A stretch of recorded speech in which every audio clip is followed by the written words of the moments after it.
7th month pregnant and I was slapped in the public. We had CCTV cameras at home to monitor the domestic helper, which captured a whole lot of domestic violence. And that kind of made him cautious. To most of the people, he would say things like, my wife is a very good cook. He was a very supportive husband in front of people. Behind the closed door, I would be humiliated. Wow. It was taboo to discuss things with family, the shame associated with it. So I kept it to myself. It took me like 13 long years of abusive marriage before I thought of, I need to put an end to this. No one is going to save you.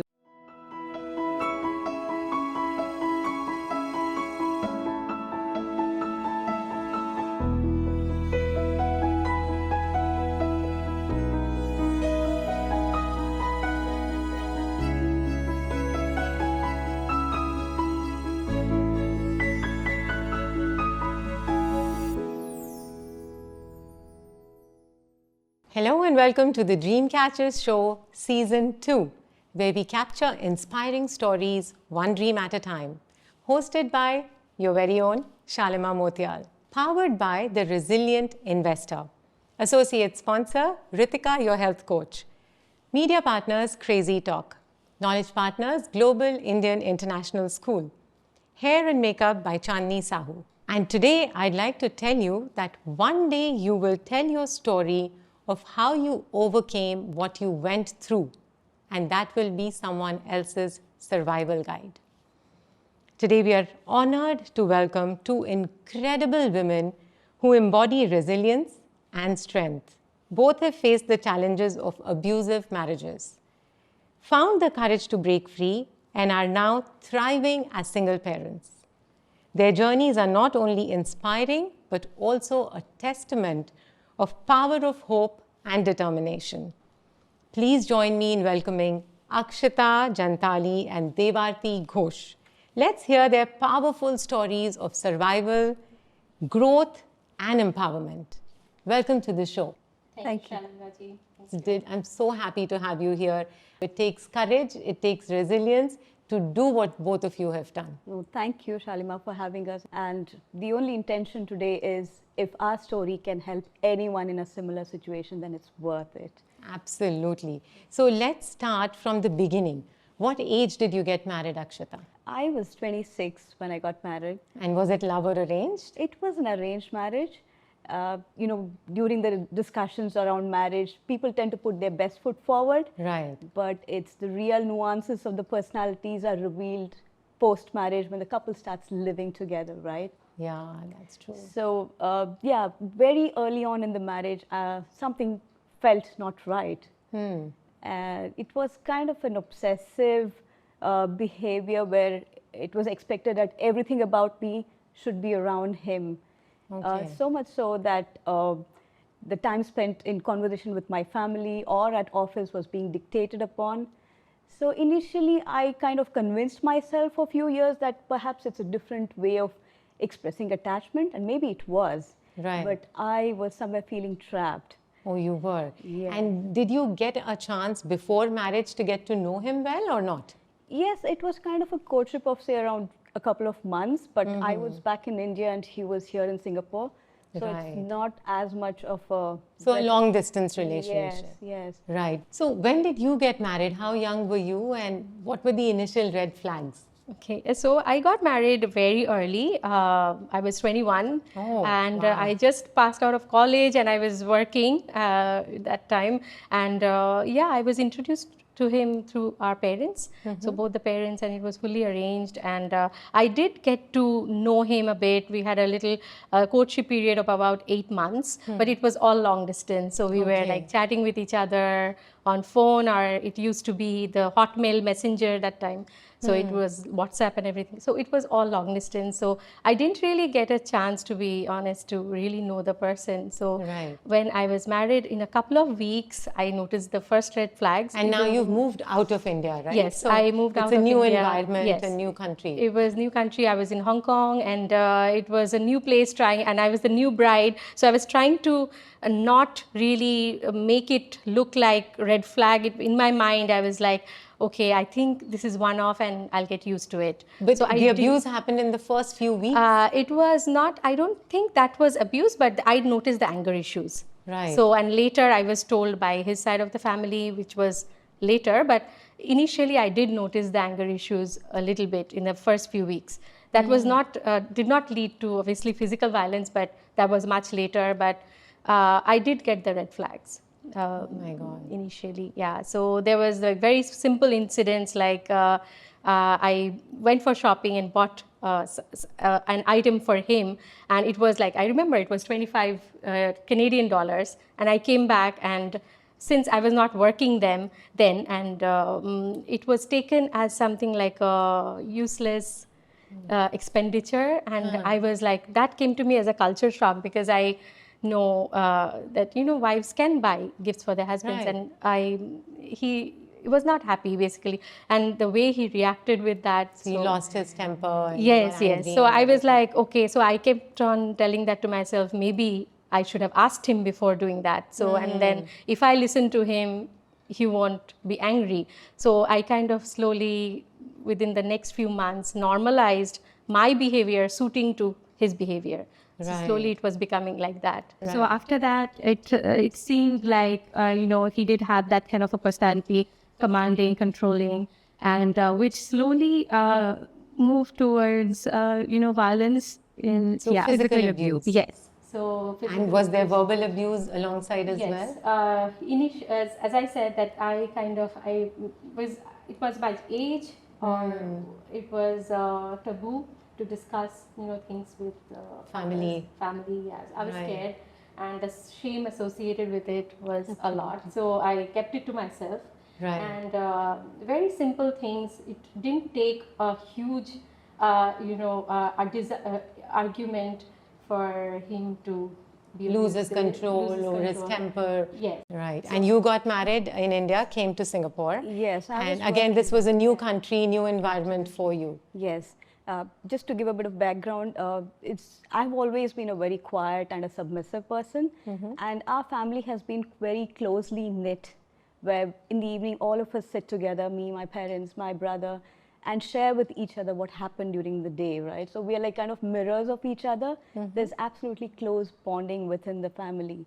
So I was kind of uprooted from there and planted in a completely new environment where the smallest of things could trigger off conversations, and the decibels of conversations were much higher than I was ever used to. Right. So there was a kind of fear, and I didn't have anybody else to share it with. Of course, I didn't want to pass this stress to my parents, because they're sitting back in India and they would only worry about it. So I tried my best to handle it myself.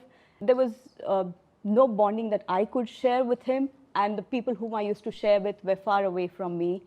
So it was kind of an isolated atmosphere of being trapped. Yeah, it did take a couple of years for me to understand and then start standing, saying that perhaps this behavior is not acceptable. Right. But by then, to top it, there was a drinking problem, and which was leading to abuse after drinking. So it took a lot of courage to muster to take the first step. Right. By then, we had our son already, and he was a good father. And I didn't want, or I didn't think of divorce, because I didn't want my son to not have a father because of my personal problem with that man. So let me stop you there. Yeah. Suffering abuse, how do people think it's their personal problem? Right? It is not your personal problem. Yes, yes. You are a part of a close-knit family, as you mentioned. You have your parents who love you dearly, your brother who loved you, such a loving bond. So if you are hurting or if you are suffering, in a way they are also suffering, whether you're telling them or you're not telling them. Right? Yes. That is the message also I want to let each and every person watching this show right now. Do not suffer in silence. Do not be a martyr. Your family back home or even in the same city loves you. You haven't divorced your family once you've gotten married, right? So do not take your trouble so personally that you feel it's a taboo to share.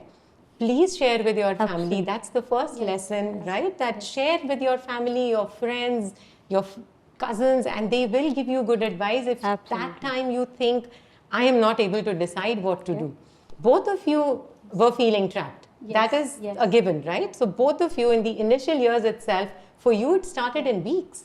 Yes, in Right? weeks I noticed the first red flags. I was brought up in a Bengali family in Kolkata, and I'm only child. And I do have very close cousins whom I am very close to. Yet I have not got the courage to really reach out to my cousins to really talk about like what I was going through. I had normalized it inside my mind. I'm protecting my family. I was looking at I'm protecting my husband by not talking about his problems to others. It's like almost I don't want to wash my dirty linen in the public. Right. So So it was the very wrong mindset is you're protecting the perpetrator. Yes. Right? Yes, You yes. are thinking that if I share this outside, Yes. it'll bring shame to me personally, to the family, to my parents. Yes. But that's not the way it should be, It right? Now, in should- hindsight, yes, in that's hindsight. the message you can tell each and everyone watching right now that no, Right, right. it is not you who's doing wrong. You're the Right. victim here. Yes. So you shouldn't feel ashamed. The person who is doing these acts of violence, be it mental, physical, spiritual also, sometimes, you know, people don't allow their wives after marriage to follow the path they are Yeah. following. That is also abuse. Yes. Right? So that is abuse in a different way. There's financial abuse wherein they give very limited money and you have to account for every penny you're spending. You know, I categorize self-love into 5 categories, which is mental, physical, financial, spiritual, and emotional. So when all of that is fulfilled and you feel complete in yourself, that is when your life is perfect within yourself, in your surroundings, and outside. Right? So when you're not feeling comfortable is the time when you speak out against any of these aspects. So when was the first time you felt, maybe I can leave? It took a long time, and as I said, to not take that long. Pick up the signals early, and you have the right to make a stand for yourself or your children. So it took me like 13 long years of 13 abusive marriage before I thought of I need to put an end to this. But yeah, the signals were very clearly visible way early in the marriage. So I think we need to shed these inhibitions of what people will think, how hurt the families could be, or what questions the society will ask the parents about it. So we need to shed these inhibitions because none of the society members are coming into your house every day to save you from what's happening. So Beautiful, it's very yeah. important for us to recognize those signs of abuse. As you said, it could be physical, emotional, mental, social abuse where, you know, spouses think they have the right to ridicule another spouse in front of friends or family members. And another form of abuse where it's not usually spoken about or is taken for granted is that when a spouse abuses or insults the family members of another spouse because they know that's Right. where it hurts the most. Right. So all these could be signals that can be picked up very early. Do not wait for too long. It's not that I'm promoting a divorce or separation. No, absolutely not. Absolutely Yeah. not.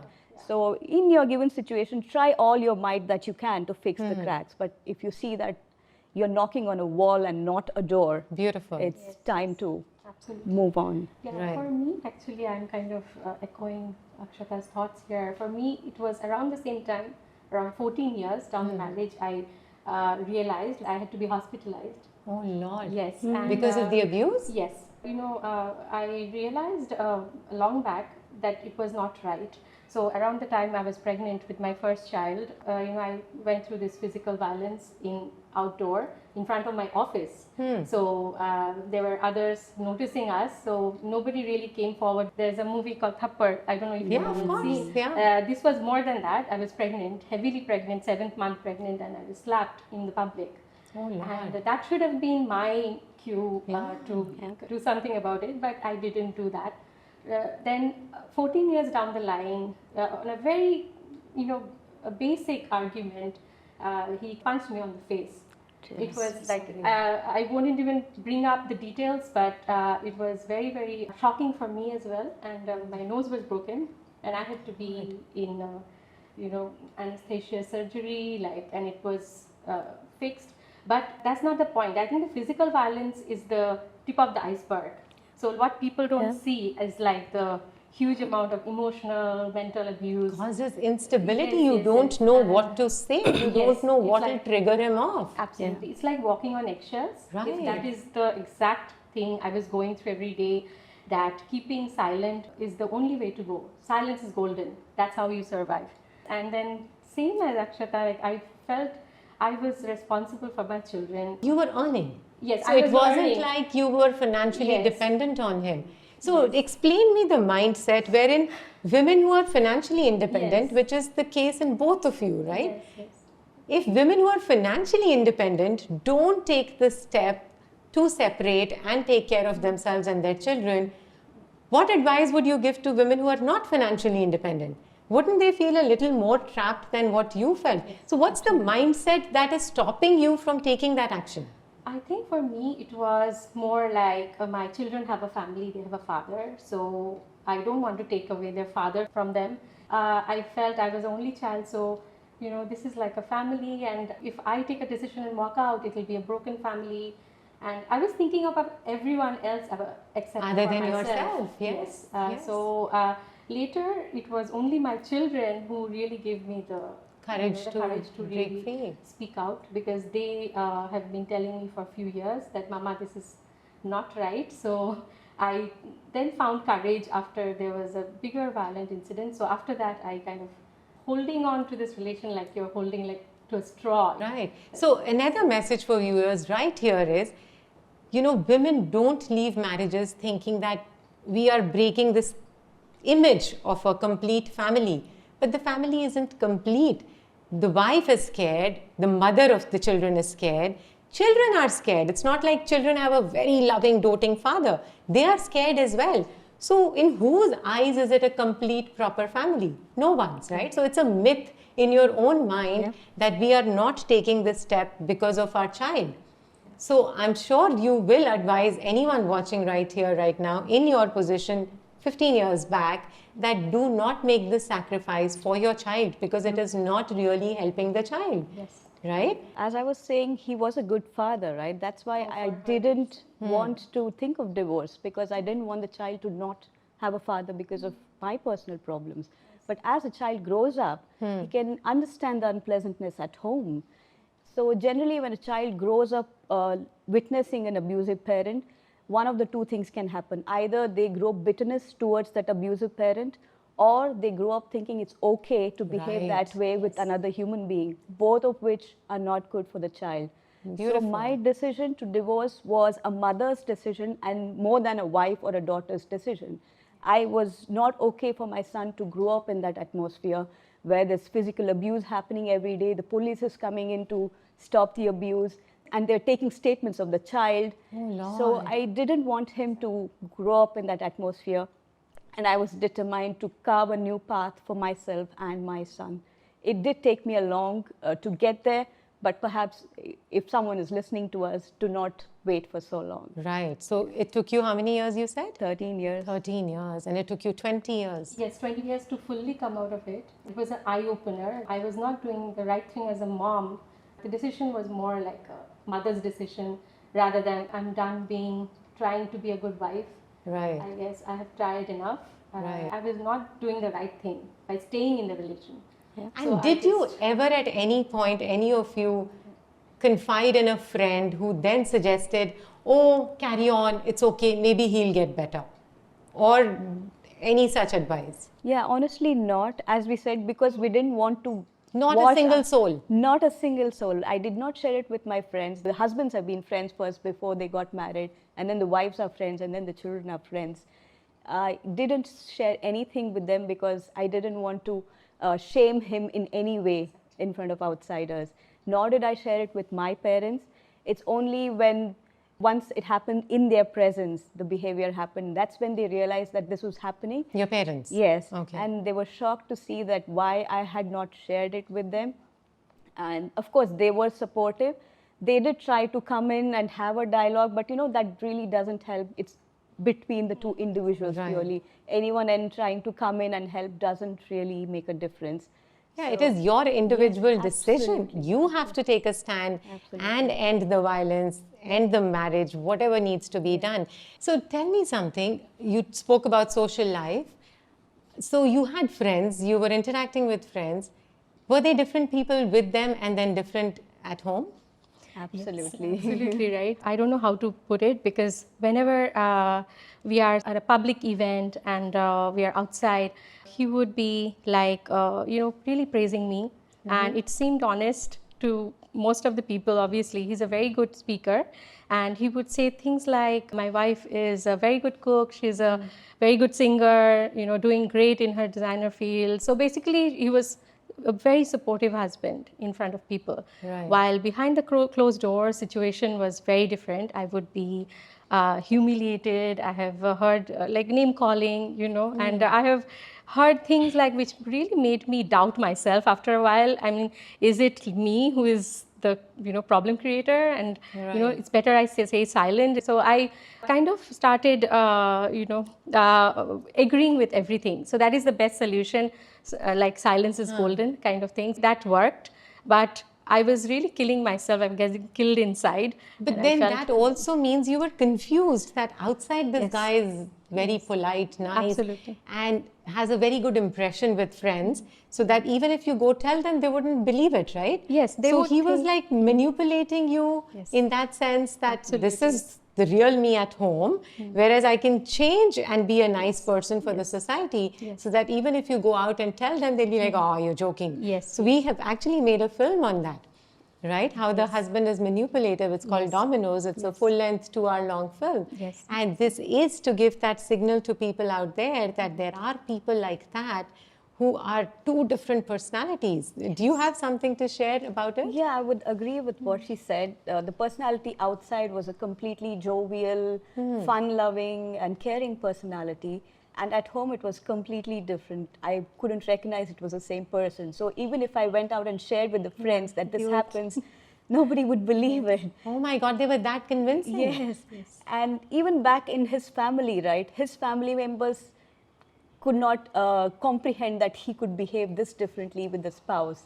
So it's very easy to blame people where, they say, oh, he was such a nice person, she must have done something to get this treatment.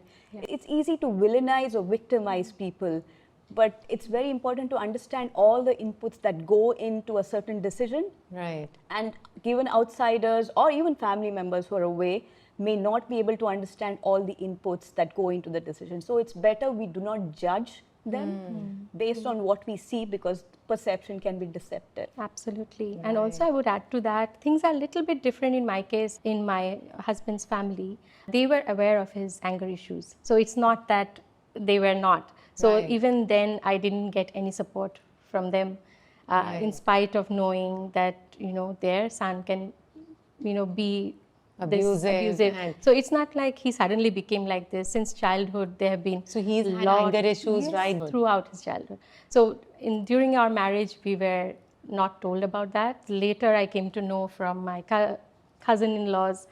It could happen like this, because before marriage, especially in an arranged, I thought it could be this way. Right. So, So yeah. I think here, because arranged marriages are still very prevalent, especially in India, right?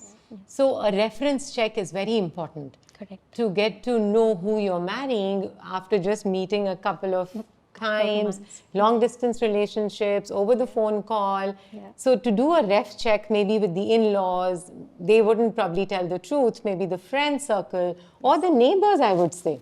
Neighbors sometimes come out and say, oh yeah, this is how this person is, and not really always protective, right? That's when you can figure out what you're getting into. Exactly. Now, help me understand, did you never stand up and say that, don't hit me or don't talk to me like this or I will not accept?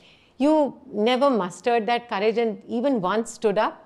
A few years down the line, I did that. I was getting slowly very tired of him treating me violently in front of children. It is a big torture for them to go through seeing their mom, in that situation. So I kind of stood up after about 17 years. Several times I have told him, please do not do this to me. I would raise my finger like, don't hit me, to make a point. But I would only get abuse, more and more abuse. So it didn't really help me. I thought it would make the situation even worse. I don't want to generalize, but in my case, standing up would have meant even worse Behavior circumstances. and So, circumstances. Right. What about you? As I said, I was a very submissive person, so the happiness of people around me was my happiness. So if something that he preferred me to do a certain way or say a certain way, I would adjust myself to do that, though I had to kind of rub myself to do it.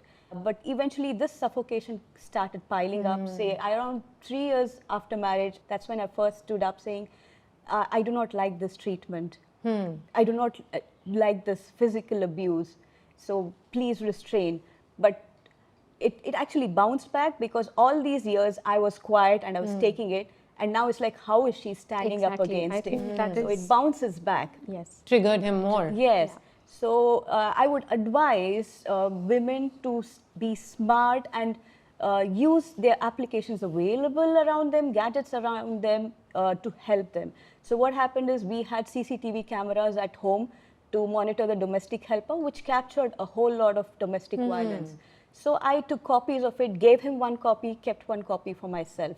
And that kind of made him cautious, saying, oh, she can use this. Right. And then perhaps from then the physical abuse started tapering down. But it changed into verbal and emotional abuse all the more. And of course, the cameras were gone one fine day when I woke up. So I would suggest all of us would have a handphone with us. Right. Use the audio recorder. So as soon as the abuse starts, I used to start recording it, with the hope that the fact that it's getting recorded can restrain the rage. But there's a kind of preconditioned mindset that, okay, what if they have the recording? How will they go against their own spouse or their own family? So it didn't really restrain, but I would say all that really helped in the legal course to speed up the legal relief. Right. So here I would probably urge you to tell the audience directly that what was the first time and how you should stand up for yourself the very first time and not take it lightly. Because someone who can do it in the initial weeks, initial months of marriage, which is supposed to be, especially in arranged marriages, people put their best foot forward, are showing only the best side of themselves. If they are capable of abusing in the first few weeks and first few months, there is no way they will ever change, right? So why don't you address the viewer watching right now, Akshata first, what is the first sign and how you should stop there and then? The signs of abuse can have a wide spectrum. Of course, we can call it physical abuse, abuse due to addictions like drinking, financial abuse where either the spouse or children are not given enough finances or exploited financially. All these are visible abuses and obvious ones. But there is equally harming are verbal abuse that can cause a scar on the heart and minds of spouse or the children. There's emotional abuse where the juice of emotions are just squeezed out and made dry. Obsessive attachment can be suffocative at times. There can be social abuse, as we discussed, where the spouse can ridicule the other spouse in society, in friends. Or there can be parental abuse, family abuse, where it's a right for a spouse to insult the other family members. These are very clear signs, very clear red flags.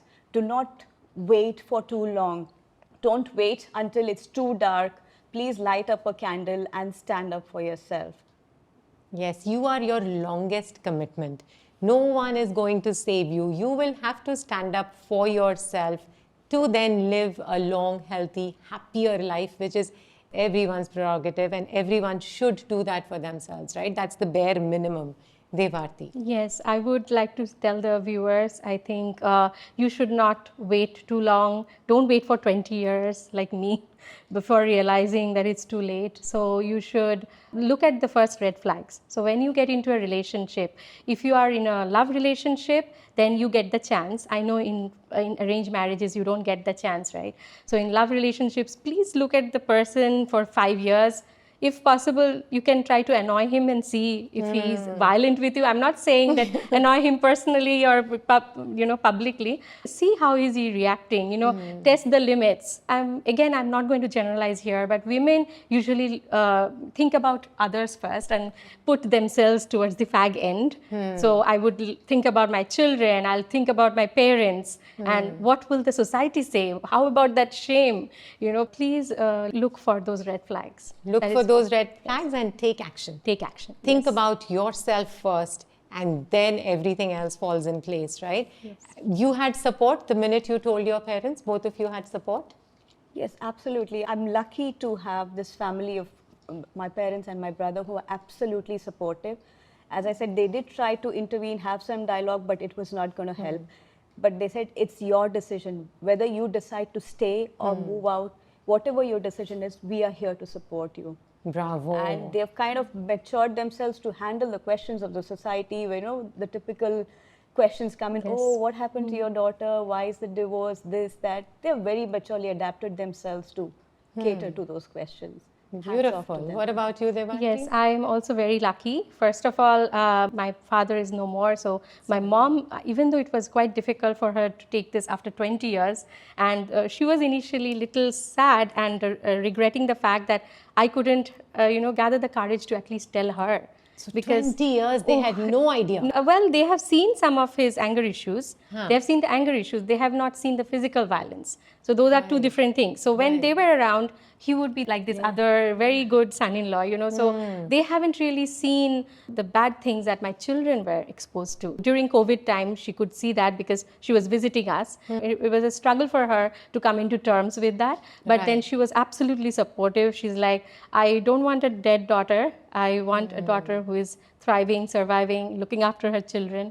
So she's a very supportive mom. I've got a lot of support from my extended family, my cousins, and my friends. So I'm really eternally grateful to that. So yes. Also, I think society is not coming and living with you in your house. Yes. Society is not paying your bills. Society cannot determine your happiness or your sadness. Absolutely. So they are the last people on earth we should really care about, right? And after your own happiness, because they say, I was a cabin crew as well, that even in an emergency situation, you're supposed to put on the emergency mask, oxygen mask onto yourself, then your child. Yeah. Women hear that and they're like, no, I will first save my child, right? But what happens if in the process of helping your child, you conk off or you pass out or something? So what I'm trying to say is taking care of yourself is important first. Then when you're complete in yourself, you're so wholeheartedly able to give back to your children. Now you saw your children suffer through the relationship here, right? It wasn't a happy, healthy home. Even if in some points or places he was a good father, he wasn't a good homemaker or a good husband or a good family man to say, right? So in that, did your kids never come and say that, why are you going through this? Why don't you stand up to him? Or why is daddy like this? Yes, I have faced that a lot. So 18 years down the marriage, so when my children were a little older and they are talking to their school friends, so their eyes were open by the time like my son was 15 years old. He was listening to all this. So I think that kind of helped them to navigate what they were seeing at home was not normal. Right. This is domestic violence. So even though it was very normalized, my children started talking about it and they were leading me into thinking, why did I get married to him in the first place? So when I explained it's an arranged marriage, they did tell me at least a few times that I should not stay with him. Right. Yes. Right. And eventually then that's what happened. Yes. So the social services came into play because of the children's initiative in action. Yes. So And my son actually took charge of that and he kind of reported to his school and I was not aware of that. So after that, yes, the school got in touch with me and I took charge. No looking back, because I think I realized as a mom, I would be letting them down as again after all these years. So this is the time I can, salvage whatever is left, and so. No, congratulations for taking that brave step. Yes. I know it's not easy. I know one feels trapped in that situation because you've been enduring it for 20 years and maybe in your head you created this story, okay, this is how it is. And that's how it's going to be always. But then to step out of that takes courage, it takes determination to then stick to your ground and say, okay, enough.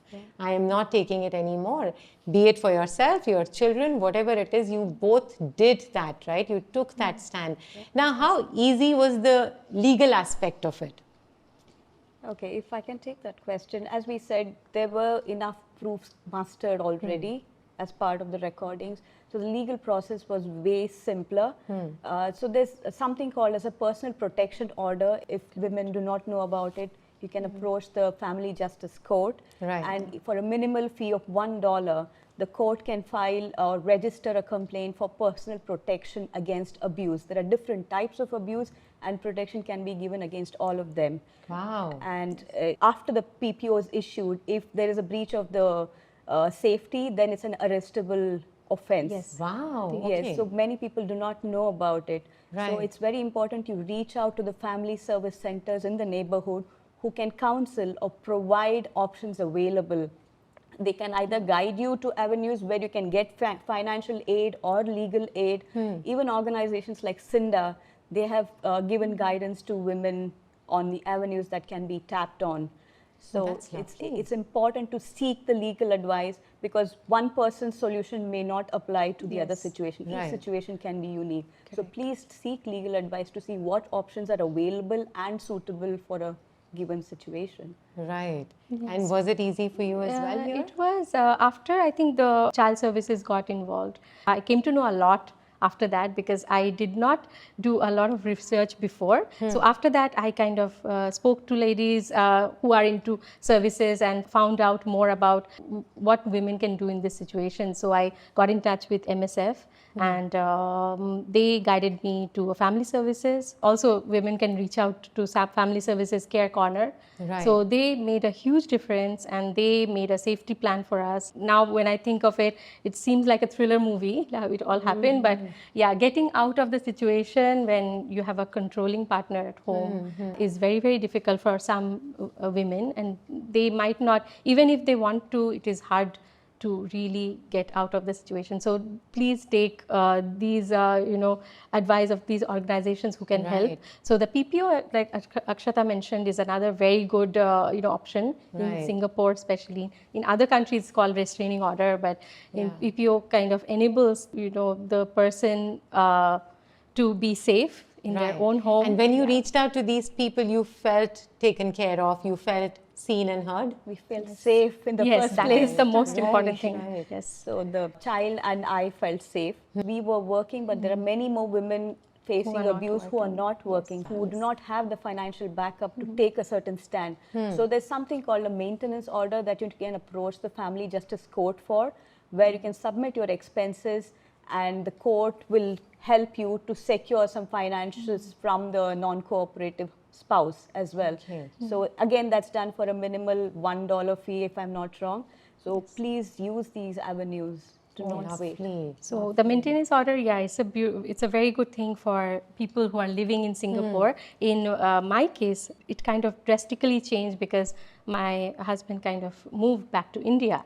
So in those cases, it was very difficult to get the maintenance orders. It's a great, avenue for women who are living with their spouses in Singapore. Right. Okay. And so after you took that decision and that step, and then the legal aspect came in play, did you both feel like a sigh of relief, like a huge burden was taken away from you? And did you feel that? What were the emotions that were going on with both of you? Yeah, so I really feel like now, after all this is done, and then now we are already into separation mode right now, I think we feel safe at home. I think every human has the basic right to feel safe in their Right. own home, with their partners, with their family. So Right. I think this is the basic right to feel safe. So Absolutely. yeah, that is what I've realized, like after all this is over and I'm like, okay, we have a safe home now. Even a normal conversation can be a normal conversation, not an argument which leads to a violent incident. Right. So yes, that is a huge. And it's a happier, safer environment at home. Yes. Where even kids can say whatever they want, watch whatever they want without feeling scared of the repercussions or somebody's temper tantrums and all that, right? In the sense, now it would be like it is a normal environment where people can talk about things. There can be a dialogue Right. instead of getting into arguments, and every single thing leads to some violent incident. So I think that is a big difference from Right. So So did what you it used also to feel be. exactly Absolutely. that? I mean, after the divorce, I realized how much of my energy and time I was spending to deal with the abuse. It's now that I could channelize all that time and energy through more productive purposes, be it my son, his education, his progression, my career. our emotional well-being. There are so many aspects that have opened up because we have that much more energy and time left with us. Yeah. Right. And I would also like to say that I had never indulged myself in the technical aspects of the house. So that was like a startler where like things break down and I was not sure what to do. But I was happy that I was able to pick up, roll up my sleeve and figure out how to fix things around. Okay, so after you guys separated, did you notice any change in your social environment, the behavior of your friend circle, your children's parents, or whatever, the immediate social circle? Absolutely. See, divorce is not an easy decision to take. So you would have thought about all possibilities, prepared yourself mentally for all kind of challenges to be faced. One thing that I was not prepared for was social ostracism. Even in the most educated or liberal societies, I was surprised to see this kind of mindset where there was an inherent discomfort in the inclusivity of single parents or their children in social circles. My son was stopped in being invited to birthday parties. Oh, Lord. Yeah, we were not part of family events, family get-togethers, and like I in fact confronted them and asked them a question: why is this behavior changed? Right. And then they said it's not a family anymore. It's not my qualify as God. a family to participate in family events, and we're not comfortable having single parents and the children around, is the statement said. And I was aghast hearing that statement. Oh my God, that's ridiculous. Yes, it needed a lot of courage to deal with that. I can understand being an adult, but how do we explain it to a 10-year-old No, child? why should you also understand? You are the same Akshata that they knew, with or without the husband. Exactly. And the husband was also not a normal person, abusive individual, right? So why should anything change in the social setting? Exactly. So it's not that, as you said, the person or the children don't change their personalities overnight soon Right. after divorce. It's the perspective of the society towards them changes that brings in this inherent discomfort, so to say. And it's easy to smear this kind of ostracism or negative word of mouth, not just on the single parents, but the children and also the parents of single parents. This is what we are fighting for, is inclusivity in social circles, unprejudiced friendship. It should not matter Yeah. whether a person is married or divorced. How does that matter to who the person is? It's still Right. the same person. So yeah, we had to deal with it, but now we've grown over it. We made more new circle of friends yes, with, who are more cooperative and understanding, and happy to have met them. But yes, Right. I was stumbled upon this. Yeah. Oh, I'm sorry to obstacle as hear well. that. Yeah. What about you, Devarti? Yeah, I would add on to that. Actually, mine is a little bit different from Akshata, but still, after I announced this to my friends and family and obviously extended family, so initially everybody supported that, but the common friends really don't want to be like taking sides, Yeah. even though they really wrote to me that if my daughter was you, I would tell them to walk out. The common friends are the ones who kind of withdrew and they were very, very defensive. They don't really want to get into all this. If I place myself in their shoes, I can imagine that why they're doing it, but I don't think that's right. They should not be taking sides, Yes, right? not They at should all. be neutral and Yes, be yes, normal to yes. both the parties. Yes, yes. I wanted to display that loyalty to one friend and Yes. not to the other, Yes, which yes. is not fair. I felt that they were trying to kind of avoid, messages, and if I would call them, they would not return calls, which is really odd because they used to do that before. So I also felt that this is one particular reason why, in the first place, I stopped myself from separating or coming out with this, because this is the reason, my family and my children have to go through this after the divorce, because they'll be called like, okay, they are from the broken home. Yeah, but now in hindsight, after all this has happened, you have found new friends who are accepting of the situation Understanding, yes. and take you for who you are, right? So what is your message to people out there that though initially this might seem like, oh, we'll be ostracized a bit from the people we knew, but probably in the first place they were not even the right people if they didn't stand by you. Yes. They didn't deserve Right? it. Yes. So they didn't stand by you when you needed them the most. Those are fair weather friends. You don't need such people in your life, right? So someone watching right now is in your situation, and now that you have crossed that path and hurdle and in our happier environment, safe space, feeling content within yourself, within your environment, your children, they feel happy and safe. What is that message you will give to that viewer, that strength, that courage? What step should they take? I would like to say that please trust your instincts, the gut feeling, because that is what is going to tell you about the first red flag. Trust your instincts and act accordingly. Do not wait. Again, I'm saying the same thing that most women would possibly end up doing, is kind of giving him a chance. Okay, hope against hope. That's what we do. So please trust your instincts and act accordingly. No one deserves to have a undignified life. Absolutely. Everybody deserves dignity and safety in their own home. Beautiful. Akshata. Yeah, I would like to add on to what Devarti said, is that we usually hear that there is strength in holding on, but trust me, it takes much more strength and pain to know when to let go something that you built from your own hands. Beautiful. It takes a lot of strength to let go and move on. And it's very important to stand for yourself and your children and carve that new path towards a better and a safer future. Do not wait until it's too late.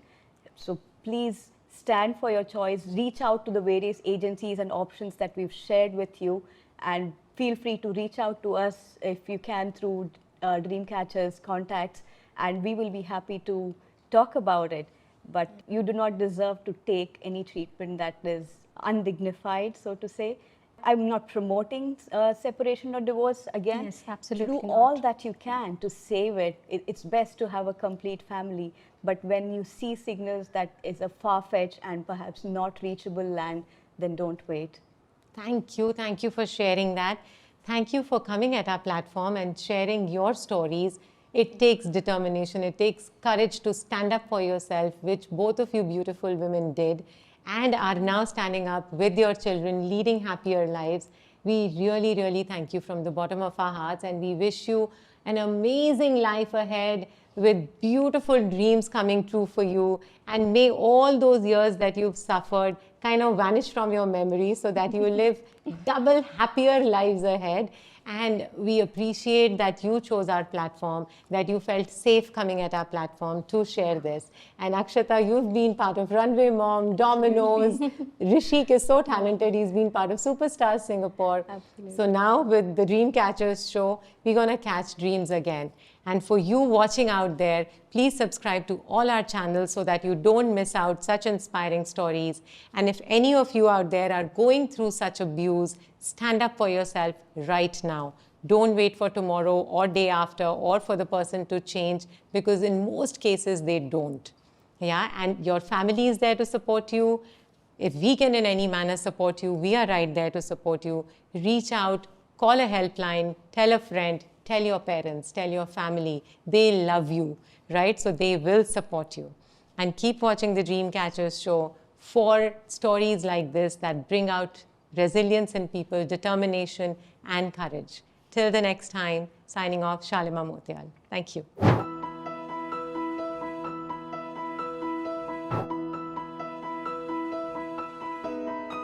So I've asked my question. It's their turn to answer now.